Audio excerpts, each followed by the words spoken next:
On sent déjà une atmosphère dans cette salle, même s'il n'y a pas d'objet, et on voit bien qu'il y a un niveau de qualité justement international, classique, qui est hors pair. Hein. Et c'est vrai que l'équipe du musée là, a déjà fait ses preuves, mais confirme dans le fond son talent encore avec cette expo. Donc nous sommes en montage, je dirais, de la muséographie, et les premiers objets sont en train de s'installer. On va retrouver des objets de nos collections aussi dans cette expo pour souligner le rapport particulier entre Rome et Québec.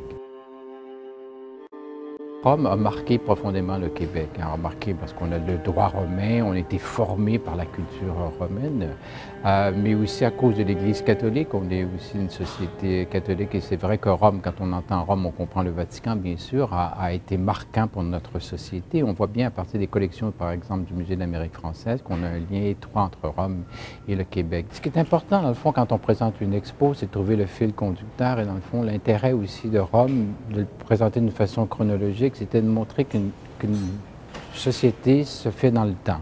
Et il y a une sédimentation de la culture. Et on voit bien qu'avec l'histoire de Rome, on a des moments glorieux, on a des moments difficiles, on a des moments de rayonnement, mais on a aussi des moments d'invasion.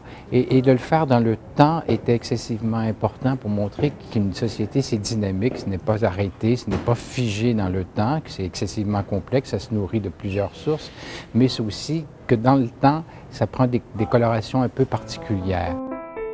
On va passer à travers un certain nombre de grandes thématiques, bien sûr la période antique, souvent qui est le point de référence quand on a surtout sur Rome. On oublie souvent la période du Moyen Âge, mais le Moyen Âge a été très très important parce qu'il a été des lieux de pèlerinage très forts déjà à cette époque-là. La Renaissance a nourri effectivement tout l'imaginaire du monde occidental.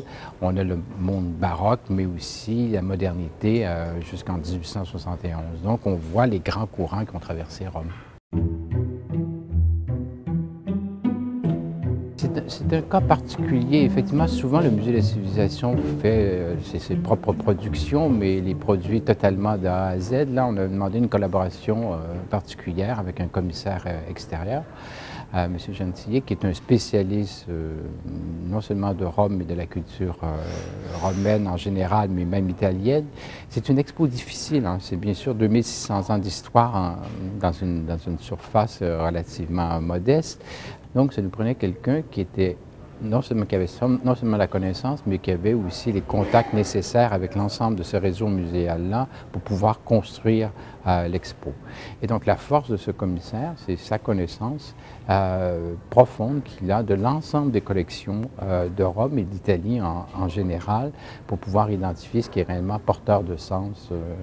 Et en même temps, c'est quelqu'un qui a déjà été commissaire d'expo, donc il connaît les limites, les avantages et la force des expos. Donc, entre deux objets, celui qui est plus percutant, il a l'œil pour pouvoir bien les décoder. On espère que cette exposition va toucher tout le monde. On pense qu'elle peut toucher tout le monde. On pense qu'elle va toucher les amateurs d'histoire, les amateurs de d'autres sociétés, les amateurs de beaux-arts, les amateurs aussi. Mais comme on a des pièces qui sont à la fois des pièces beaux-arts, mais aussi des pièces d'art et de tradition populaire, on a aussi des costumes, on a de l'art décoratif, on a une variété d'objets qui permettent, je pense, d'intéresser plusieurs personnes. Mais on apprend aussi dans cette expo. Et comme elle va jouer à la fois sur cet enchantement et sur cette connaissance, elle va toucher, je pense. Et donc, dans ce sens-là, je suis à peu près assuré que ça va avoir un grand succès. Oui.